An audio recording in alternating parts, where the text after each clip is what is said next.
Okay, so chapter 4 is about work and energy. Work and energy, that's the big deal in chapter 4.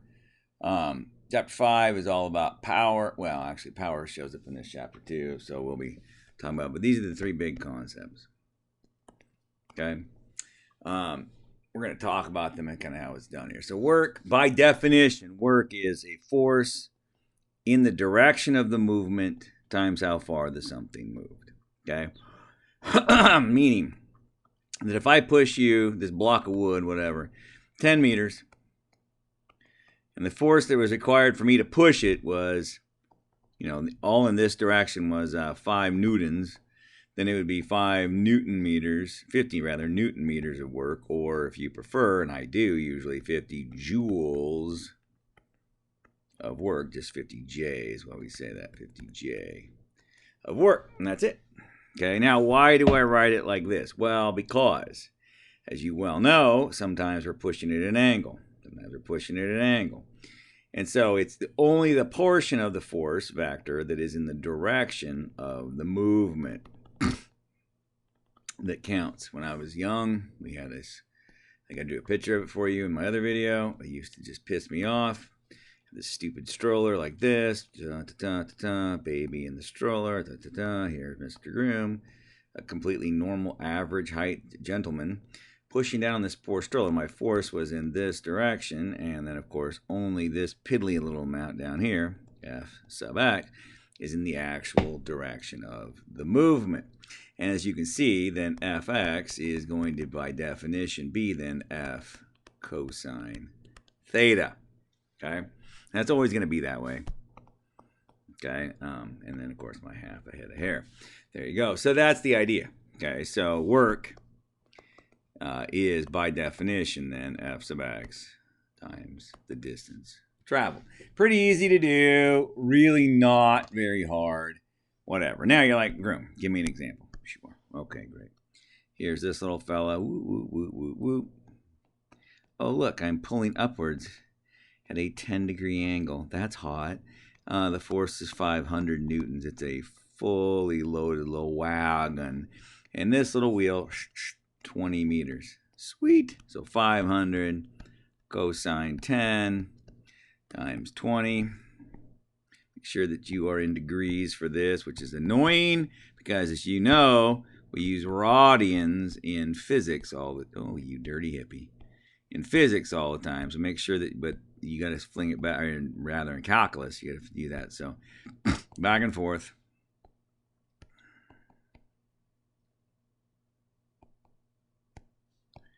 And so 98.48 joules. Okay? Piece of cake. Okay? Anybody can do it. I like, Groom, give me another example. Okay? So I will, but just relax for a minute. So remember back in the day, and I'm sure you do, potential energy. And this is, Mr. Graham, I am on top of this building, and like if I were to step off and land on somebody, well, I would hurt them. Wait, why? Well, because I would have energy at that point. Correct. But you had energy up here. Oh, that's right, I did. So this energy, we call it potential energy. Technically, it's gravitational. Potential energy is equal to mass times gravity, or in other words, your weight times the height above the ground you are. Okay? And so if I lift you from A to B, boop, boop, boop, and I get you in a winch and I lift you up like so, okay? Well, how high did I lift you? I don't know, 30 meters. How much force did it take? This much. Oh, really? Yes. That means I need to know your mass. Well, my mass is 70 kilograms, Groom. Then 70 times 9.8, that is the force in the direction of the movement. Are you with me? Because you went up times 30 meters. So 70 times 9.8 times 9.8 times 30. 20,580 joules. Groom, can I get that? Can I get that energy back? Yeah, if I dropped you. Whoa, what do you mean? Well, I'm going to drop you. And when you hit the ground, you're also going to have energy, but it's a different kind of energy. And you may recall this. Kinetic energy is 1/2 mass times velocity squared. Wait a minute. Didn't I read somewhere back in the day that you can't kill energy? You can't make it or destroy it. That's right. You can only change where it's in, where, the form that it's in. So you buy a gallon of gas. I burn it, right? I use it to go from chemical potential energy. I burn it. I release some of that to heat energy. Some of it's wasted, of course. It pushes a piston. It spins an engine around, and it's hooked to a generator. So let's say when I burn it, I'm only 30-something% efficient in the engine. Okay, cool, I guess. That means the rest of it's wasted, by the way. Then I spin this alternator to make electricity. Oh, well, that's only like 85% efficient or something. Wait, and then it travels through an extension cord or something, which is only a certain percent efficient. And when it's all done, I lost a lot of power, right? Does that make sense? You lost a lot of energy along the way. We'll talk about efficiency more later on, but just kind of keep that in the back of your head. So, for instance, the potential energy at the top of this thing is equal to the kinetic energy at the bottom of this thing. Make sense? And so, if you are at 70, you're 70 kilograms, 9.8, 30, that is your potential energy. Well, that's equal to 1/2 m, which is 70, times v squared. Wait a minute. Hold on. What? Wait, are you saying that mgh is equal to 1/2 mv squared? By George, I am. No way. Hey, we saw this exact form for this back in chapter 1, when we did dropping things, free fall. And so it's the exact same thing. So 2, 9.8 times 30 times 30, I said. Square rooticated.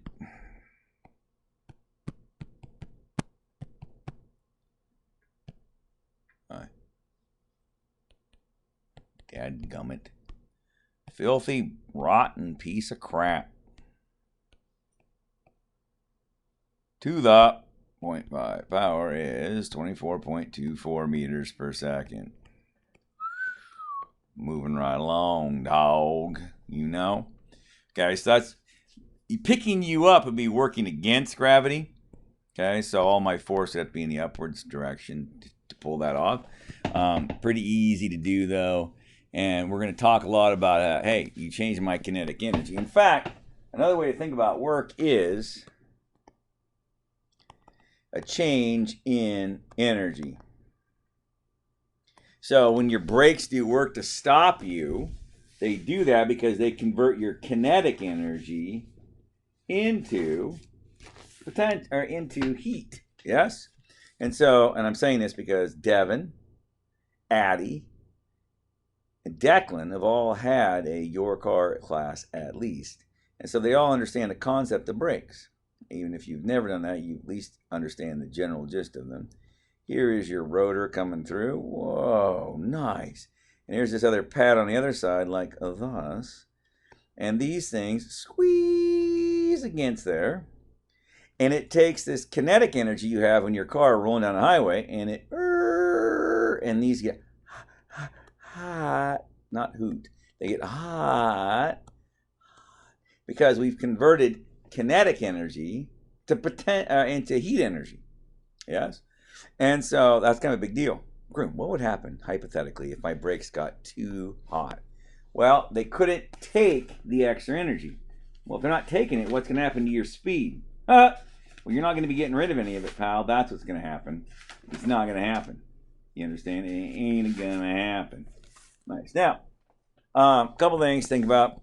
Groom, if I'm on a frictionless surface, boop doop boop boop doo 20 meters, 0 meters, 12 meters. That's hot.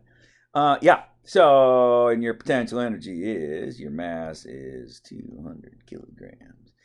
And yeah, that's it, babe. So your potential energy at the top is equal to 100 times 9.8 times 20 meters.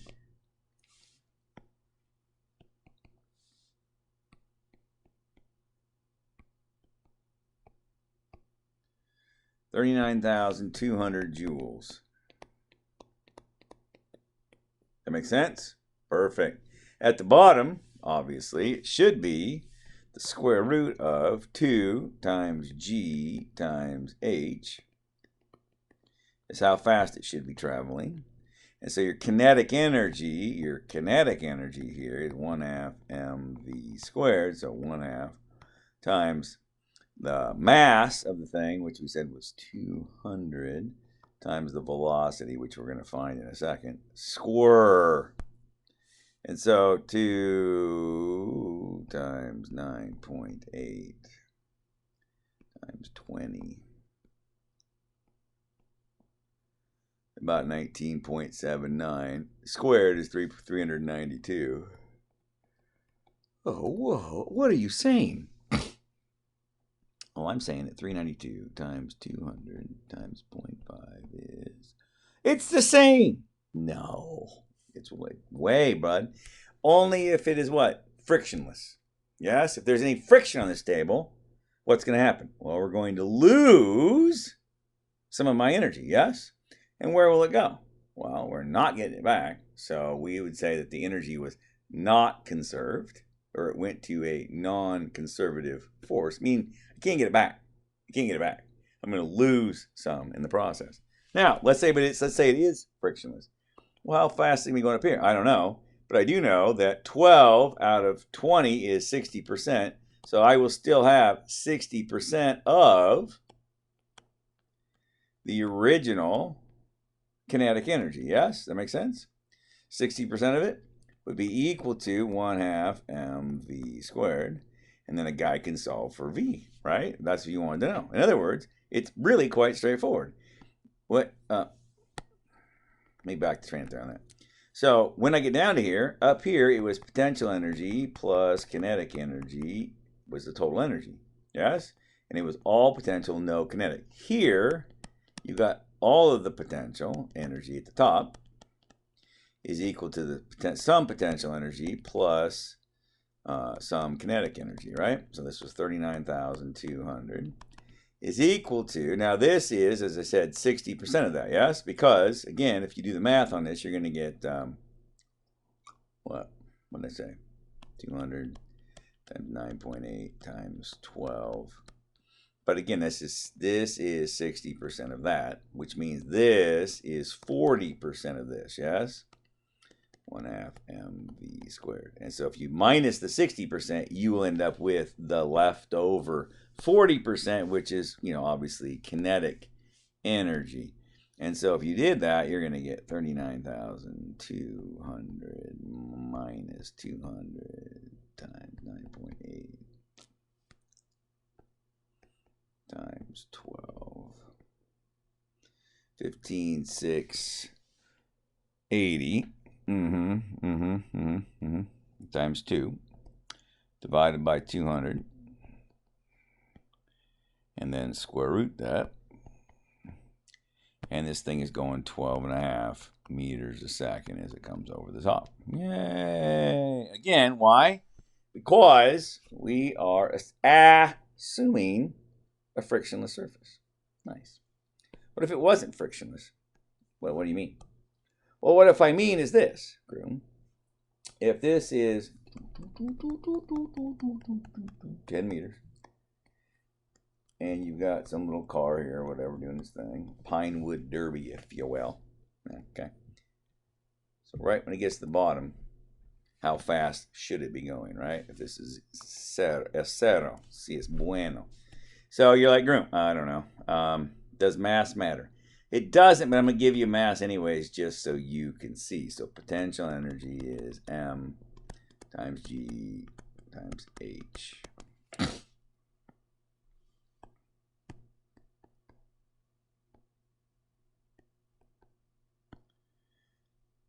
Oh, you piece of crap. 196 joules. Now at the bottom, you should be going, if you do the math on this, you should be going to square root of 2 times g times 10, right? That's what you should be doing. Square root of 2gh. And this I don't care for the fact that it came out to be that way because I put a 2 there, and the formula is also square root of 2gh. Anyway, it's 14. You should be going 14 meters. Should be going 14 meters per second here, yes? Because all of it would have been converted to kinetic energy. But what? But only 10 meters per second. What gives, bro? Well, you lost some energy due to what? Well, due to friction. And so the way Mr. Groom writes it, and this is what's referred to as the work energy formula. P sub O, PE sub O, that's the initial potential, plus the initial kinetic, is equal to the final potential plus the final potential plus the final kinetic plus any work done by what I call non-conservative forces. Are you with me? Non-conservative forces. Again, what do I mean by that? Well, friction is the big key. So can I get the heat back, the energy back off of my brakes when I slow down? No, not really. But Groom, I can fry an egg on it. Yeah, kind of. Good luck with that. But yeah, I mean, theoretically, yeah. If you're in a pinch, go down a hill at 100 mile an hour, get your brakes warmed up, and then stop and warm your hands up by them. Yeah, I guess. That's weird, but sure. Okay. But really, no. You can't get it back, right? So that's why I call it non-conservative. However, if I lifted you to the top of a building, or let's say not you, let's say I lifted a post hole or a pile driver, super heavy piece of metal, I lift it up in the air, whoop, and then I drop it, oh, wham, and I use it, let's say, to drive a post into the ground. That's what it's called, a pile driver. If I did that, well, I'm getting some of that force some of that work that I did, I'm getting some of it back in a useful fashion. Sometimes, I mean, it's nice. Other times, not so much. This is what's referred to as the work energy theorem.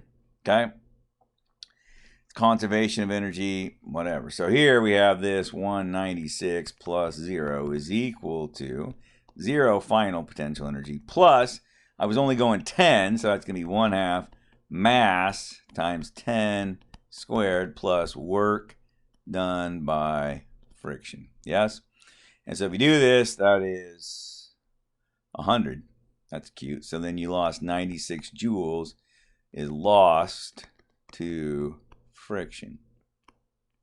Yeah, that's how you'd say that, right? In other words, you lost it to friction. Now, was it all the friction? Well, listen, if it was squeaky, squeaky,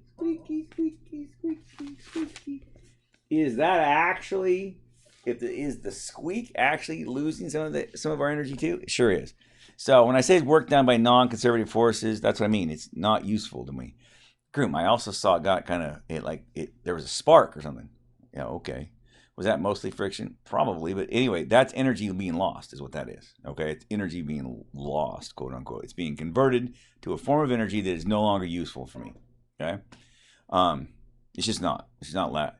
So in our engines, when you run an engine, geez, some of that energy is noise too. It is, yeah.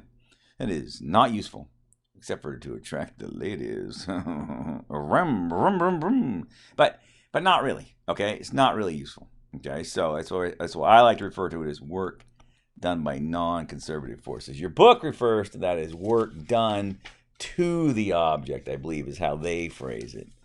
Work done, oh, for crying out loud. Yes, so it's work done, you're right. Yeah, so work done on object. Yes, well, that's another way of saying it too. Work done on the object is equal to the change in potential plus the change in kinetic plus any work done by the object, but whatever. By the way, if you look at this, another way to write this is that's a change in potential energy because it was this, now it's that, right? Plus a change in kinetic energy. If this in fact equals 0, right? Then there was no friction. Does that make sense? If there's anything left over, then it's this work by non-conservative forces thing. Okay. And again, it could be done on the object. That is, it could have been heating it up. Okay. This is what's going to happen in this case. Our little Pinewood Derby car is going to get toasty warm because we got rid of some of our energy. 96 joules of it went to heating up the axles, the wheels, etc., etc. Also, the track, heating the track up a little bit, perhaps. Yeah, a little bit of sound. Yeah, all that good stuff. So there you go.